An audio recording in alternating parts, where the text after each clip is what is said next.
예, 분별과 판단력은 어디서 오는가? 분별과 판단력은 어디서 오는가라는 제목으로 하나님 말씀 증거하도록 하겠습니다. 오늘 주인공은 그 암몬의 한온이라는 왕입니다. 그러니까 어리석음의 상징이죠. 오늘 핵심이 은혜인데 은혜를 모르는 사람이에요. 은혜를 악으로 갚은 사람. 그래서 망했다는 거죠. 그래서 결론적으로 얘기한다 그러면 은혜를 아는 자, 은혜를 갚는 인생 살아야 모든 게 다 온다는 것입니다. 은혜를 모르고 한 걸음 더 나가서 은혜를 악으로 갚으면 한온같이 망하는 어리석은 인생이 된다는 것입니다. 먼저 다윗과 그의 아버지 나하스와의 관계가 있죠. 1절에 보니까 그 암몬의 나하스가 죽었습니다. 그래서 그 아들 한온이 왕이 되는데 2절을 보니까 아마도 다윗과 그 나하스 사이에는 굉장히 호의적인 관계가 있었는가 봐요. 그래서 다윗이 나하스에게 호의를 받았다. 우리 사무엘 하에서는 은혜라 그랬거든요. 이게 똑같은 단어인데 헤세드란 단어예요. 호의라고 여긴 번역돼 있고 사무엘 하에는 은혜라고 번역돼 있고 원문은 헤세드입니다. 은혜를 받았다. 내가 은혜를 입었다. 호의를 받았다. 그래서 죽고 나니까 문상을 간 거예요. 조문을 간 겁니다. 그러니까 잘한 거죠. 은혜를 은혜로 알고 갚는 거. 우리도 그래야죠. 누구 죽고 난 다음에는 이제 끝이다. 그게 아니고 끝까지 의리를 지키고 그런 거 보면 요나단의 아들 아들까지도 모비보셋까지도 돌보는 걸 보면 다윗은 의리가 있는 사람이잖아요. 그러니까 의리가 참 중요하다는 거예요. 그러니까 다윗은 은혜를 알고 은혜를 갚는 의리 있는 사람이라는 것입니다. 이게 별거 아닌 것 같지만 중요한 이유는 이때 다윗이 무지무지하게 강했거든요. 그래서 힘의 논리로 들어간다 그러면 이거 뭐 굴복시킬 수도 있는 거라고요. 그런데도 불구하고 자기 힘을 숨기고 겸손하게 예의를 갖춰서 지금 그 조문하러 가지 않습니까? 이게 되게 중요한 거죠. 많은 사람들은요 받은 바 은혜는 잘 기억 못하는 것 같아요. 상처만 기억하는 것 같아요. 제가 마음 아픈 것 중에 하나가 뭐냐면 이게 부모와 자식 간의 갈등이 있지 않습니까? 제가 어제는 이게 자식 측의 입장에서 얘기를 쭉 들었는데 모르겠어요. 아무리 들어봐도 부모가 주는 은혜가 있을 건데 은혜 99가지는 기억을 못 하더라고요. 그리고 받은 상처 하나를 너무 크게 얘기하는 거예요. 막 제가 설교하는 사람인데 저한테 설교를 해가면서 너무너무 크게. 그래서 제가 이런 생각을 했어요. 참 인간이 어두운 존재구나, 악한 존재구나. 부모님의 은혜가 아무리 뭐 대충 키운 부모라 할 때 부모님의 은혜가 얼마나 크겠어요. 근데 은혜는 그 정도는 아닌데, 그죠? 하나도 기억을 못 해요. 그냥 오로지 받은 상처만을 기억하고 있으니까 안타깝더라고요. 그죠? 그 상태에서는 뭐 네가 잘못했다 그렇게 얘기해 줄 수도 없는 상황인 것 같고. 그 잘못이죠. 그 은혜를 기억해야 되는데 다윗은요 하나님과의 관계에 있어서 다윗 맞고 고난 많이 당한 사람은 있어요. 그죠? 왕 기름 붓고 나온 다음에 뭐 10년 동안 도망 다니고 배신당하고 고생 무지무지하고 하고 다윗 정도면 하나님께 원망 들만하지 않습니까? 하나님께 원망할 수 있잖아요. 아니 기름은 뭐하러 부어줘가지고 이 고생을 시켜요. 그죠? 그러잖아요. 지금도 참기름 냄새 납니다. 뭐 왕이라면서요. 이게 하나님 책임지셔야죠. 내가 그것만 아니었어도 평탄하게 살 건데 괜히 불러가지고 이게 무슨 죽을 고생입니까? 그런 말이 없어요. 다윗의 찬양을 보면은 하나님께서 주신 은혜만 기억해요. 그래서 은혜만 찬송하고 고난은 싹 잊어버려요. 그죠? 그건 과정이었다라고 생각하는 거. 그러니까 다윗이 귀한 거죠. 즉 다윗과 한온가를 비교한다 그러면 다윗은 은혜를 기억하는 사람. 언제나 은혜를 기억하는 의리 있는 사람. 한온은 은혜를 잊어버린 사람. 한 걸음 더 나가서 은혜를 악으로 갚은 사람이라는 것입니다. 그래서 생각도 빵점이고 행동도 빵점이었다는 거예요. 우리도 인생도 마찬가지입니다. 생각이 축복을 받고 행동이 축복을 받기 위해서는 반드시 은혜라는 거, 은혜를 기억하고 은혜를 갚으려고 하는 그 태도, 하나님과 인간관계 다 마찬가지죠. 우리 믿는 성도라 그러면은 은혜하는 종들이 되기를 원합니다. 첫 번째는 이거예요. 생각에 있어서 이렇게 축복을 받는데 분별력이 생긴다는 것입니다. 이렇게 은혜를 저버린 사람의 특징은 뭐냐 하면 분별력이 없어요. 3절을 보니까 그 신하들이 이렇게 얘기합니다. 조문 온다 그러니까 존경하러 온 게 아니고 이 땅을 엿보고 정탐해서 전복시키려고 왔다. 다시 말해서 첩잡아낸 거다. 그거 믿으면 안 된다 이렇게 얘기를 합니다. 물론 신하 중에 이렇게 얘기하는 사람이 있을 수도 있죠. 근데 왕 정도 되면 분별력이 있어야죠. 자리가 리더십을 주는 거 아닙니다. 자리는요 그냥 누구나 올라갈 수 있어요. 근데 그 자리를 유지하는 거는 여러 얘기 중에서 분별을 해야 돼요. 여러분 어떤 리더가 돼보세요. 앉아 있으면 보면요 수십 가지 얘기가 동시에 들려와요. 상반된 얘기들이. 그래서 뭐 얘기를 듣고 그 얘기한 사람 책임이다. 리더는 그렇게 얘기할 수 없어요. 듣고 분별을 해야 되는 거거든요. 뭐가 진짜고 뭐가 가짜고 뭐가 유익이 되고 뭐가 무익한 것인지. 그게 분별력이라고요. 근데 한우는 분별력이 없어요. 그죠?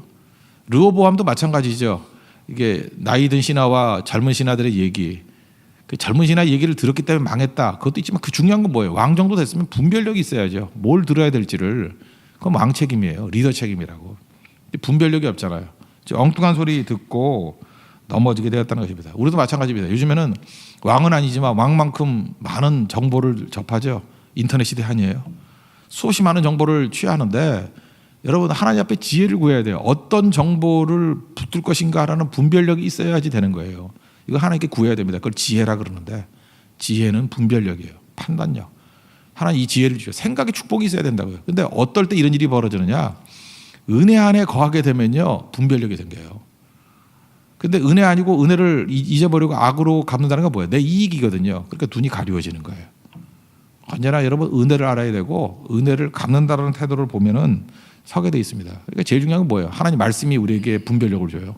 새벽마다 말씀 듣고 이 은혜를 사모하는 거 아니에요? 그리고 기도하고 내 이 은혜를 어찌 갚을까요? 하면서 기도하면 하나님께서 분별력을 주신다는 것입니다. 그래서 여러분 지혜로운 행동하는 하나님의 종 되기를 바랍니다. 우리 리더라고 얘기할 때 그 감독이라는 표현 있잖아요. 슈퍼바이저. 이 슈퍼바이저라는 단어 있잖아요. 슈퍼바이저.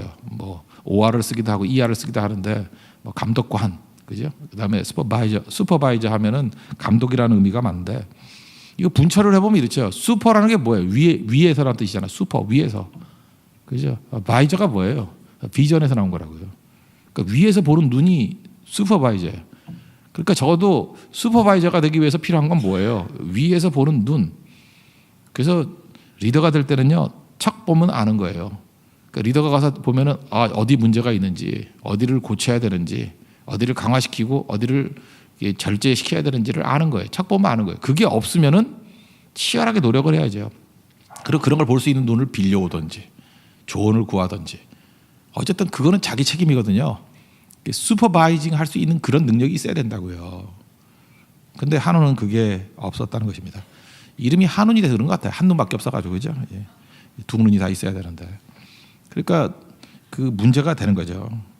하나님 앞에서 우리 이런 것도 되게 중요하다고 생각합니다. 우리 지난 주일 저녁에 황우루 목사님이 설교하실 때 그 옛날에 제가 들었던 얘기인데도 기억나요. 재밌게 들었죠?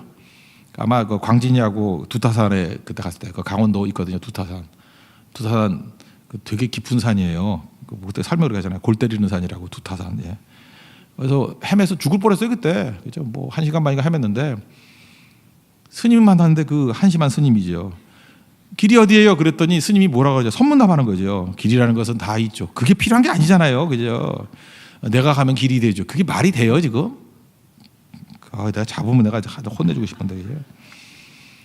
길은 있지만 가다가 뭐 쓰러지진 않겠지. 뭐 이런 쓸데없는 선문답 하려고 하는 게 아니죠. 잘난 척하는 거죠. 잘난 척하는 거. 지금 길 잃어버려도 헤맨 사람이 있으면은 여기 저 깊은 산이니까 이쪽으로 내려가야 되고 아니면 우리 저리라도 올라가자. 그죠? 그래서 오늘 밤 지내야 된다. 그 대충 하고 가가지고 쉽게 생각한 거 아니에요. 그래서 더 올라갔다가 이 출입구까지 10km 그때 죽을 뻔했어요. 죽었으면 여러분 못 만났다고. 그죠? 다음 주에 아마 어떻게 살아왔는지를 설명해 줄 거예요. 그죠? 그런 거. 그러니까 우리 기독교의 특징이 뭐예요? 직원이에요, 직원. 그죠? 그 베드로라 할지라도 엉뚱한 소리하고 십자가 지지 말라고 하면 사탄아 내 뒤로 몰라가라 그거죠. 구원받은 길이 뭡니까? 그러면 예수님 명확히 얘기하잖아요. 아버지께 가는 길이 내가 길이요 진리요 생명이니 나로 말미암지 않고는 아버지께로 올 자가 없느니라. 이걸 교만하다 그래요? 이게 답인데? 그죠? 다른 이로서는 구원을 얻을 수 없나니 천하 인간에게 구원을 얻을 만한 다른 이름을 주신 일이 없느니라. 이게 기독교예요. 어렴풋하고 지금 다 속고 있는 거예요. 그죠? 뭐 이렇게 두리뭉실 뭐 이것도 좋고 저것도 좋고 지금 목사들 가운데도 정신 나간 목사들 많더라고요. 그죠? 뭐 스님하고 교제하고 뭐 이런 걸 뭐 자랑으로 알고 겉멋이거든. 겉멋. 명확하게 얘기하죠. 여기 지금 독약이 있어요.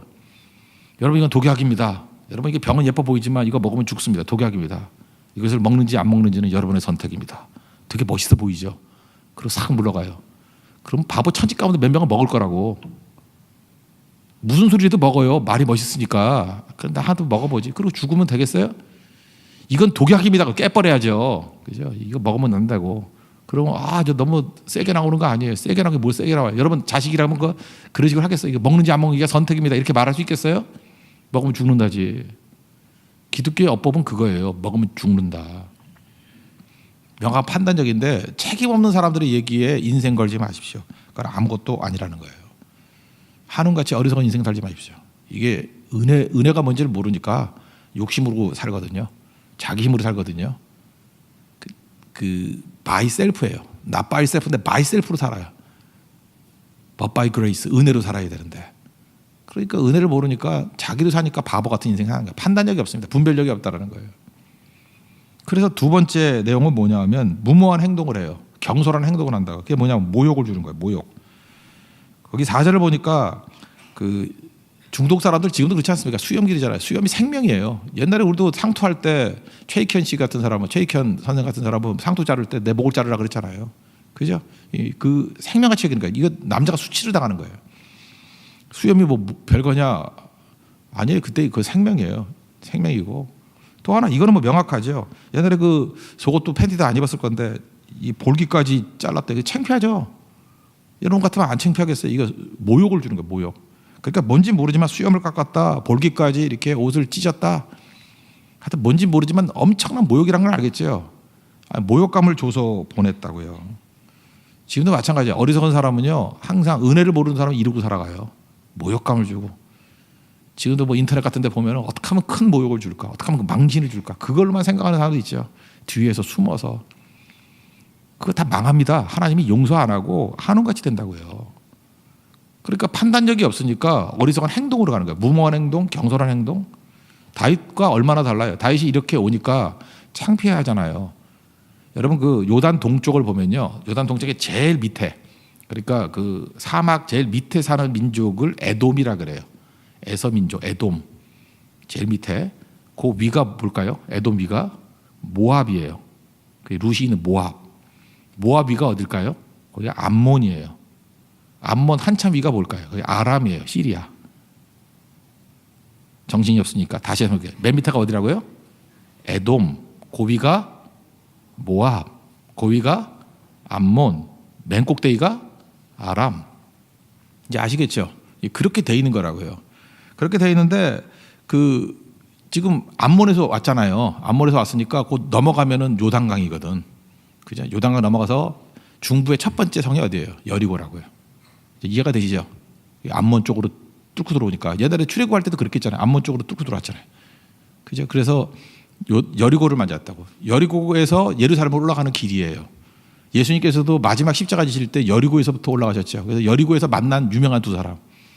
삭개오, 누가복음 19장. 또 하나가 뭐 마가복음 10장 같은 데는 바디메오. 이제 마지막 만난 거예요. 예수님 거기 가서 십자가 지신 거예요. 마지막 여리고를 통과한 거라고요. 그 여리고를 관문이거든요. 들어와가지고 예루살렘 올라가려고 그럴 때 거기 머무르라 그랬죠. 배려죠. 지금 망신을 당했다 그러니까 수염이 자랄 때까지 거기 머무르라. 수염이 이렇게 길게 자랄 때까지는 얼마 정도 걸렸을까요? 한 6개월 이렇게 걸리게 했다. 그러니까 한 사람은 모욕을 줬고 한 사람은 배려를 해준 거예요. 하나님께서 어떤 사람에게 은혜 주시는 거예요? 배려하는 사람. 여러분 항상 사람들에게 배려감을 줄 수 있는 믿음의 종 되기를 바랍니다. 그래서 우리 주변에 조심해야 돼요. 이렇게 쓸데없이 조언하는 사람들 있죠. 뭐 위하는 것 같지만 잘못된 정보 자꾸만 주는 사람이 있어요.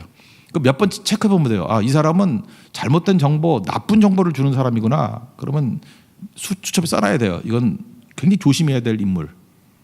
저는 맨날 하거든요. 좀 바뀌긴 바뀌지만 잘 안 바뀌어요. 그러니까 한번 나쁜 사람은 끝까지 나쁜 사람이더라고요. 잘 안 바뀌어. 그죠? 이게 써놓고 또 하나 이런 거 있죠. 그 이간질하는 사람이 있고 호가호위하는 사람. 그러니까 자기 생각인데 사실같이 말하는 사람 있죠. 분명히 자기 생각이에요. 근데 사실같이 말을 해. 그 어법이 그래요. 또 굉장히 조심해야 될 사람이에요. 그 체크 또 해놔야 되고 이런 거죠. 근데 한우는 이걸 판단을 못 해가지고 이런 얘기 듣고 판단력 미스 또 행동도 최악이죠. 이런 거 말려야 되는데 못 말리잖아요. 아니 사신인데 사신의 수염을 잘라서 모욕감을 주고 볼기 반쪽을 드러내게 만든다는 게 말이 되겠습니까? 그러니까 이게 분노죠. 배려했다고요. 그럼 이 정도면 여러분 같으면 어떻게 해야 돼요? 전면전 이래야 되는데 또 다윗은 안 그래요. 그죠? 이거에 대해서 전쟁했다 그러는 얘기가 없어요. 또 참죠. 그죠? 왜요? 은혜, 니네 아버지한테 은혜 받았기 때문에 내가 이 정도로는 전쟁 안 해.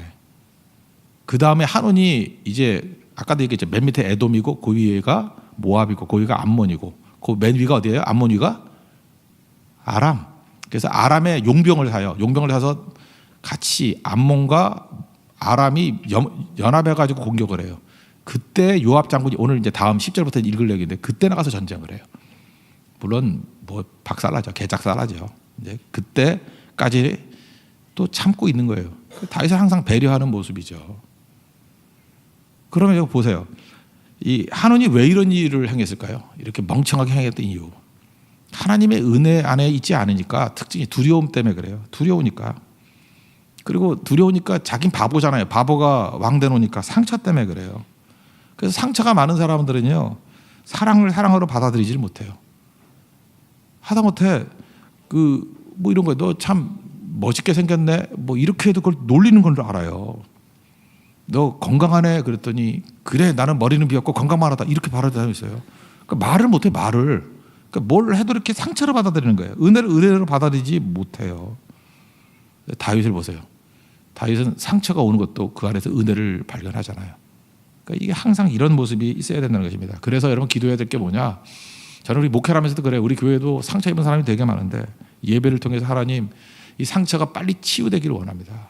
하나님 이 아픔이 다 회복되기를 원합니다. 그다음에 어둠의 세력들이 다 물러가기를 원합니다. 하나님 앞에 이게 꼭 필요하다는 것입니다. 그래야 회복의 능력이 있다는 거예요. 이 상처 속에 머물러 있으니까 바보짓 하죠. 그래서 연속적인 어리석음이 있는데 6절 7절 한번 보세요. 6절 보니까 아까도 얘기했죠. 그 꼭대기가 아람인데 아람에 있는 여러 왕들 이렇게 용병을 써요.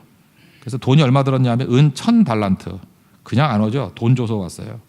그러니까 내게 두려움과 불안과 약함 이런 게 있으니까 다윗이 지금 분명히 이렇게 신하들이 있으니까 화가 났을 거다. 나를 미워할 거다. 그래서 전쟁 일으키잖아요. 말도 안 되는 일이 벌어지는 거죠.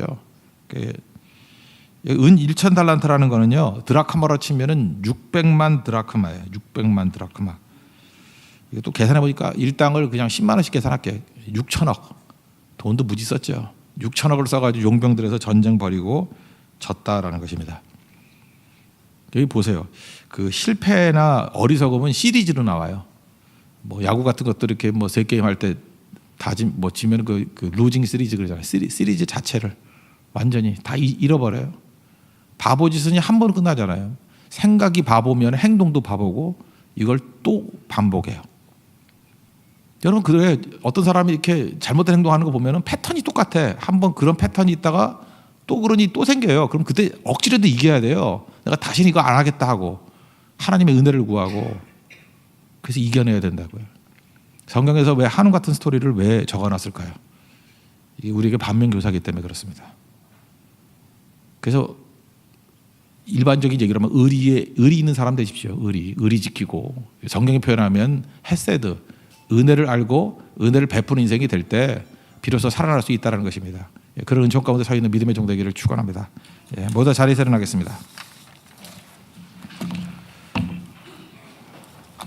찬송가 240장입니다.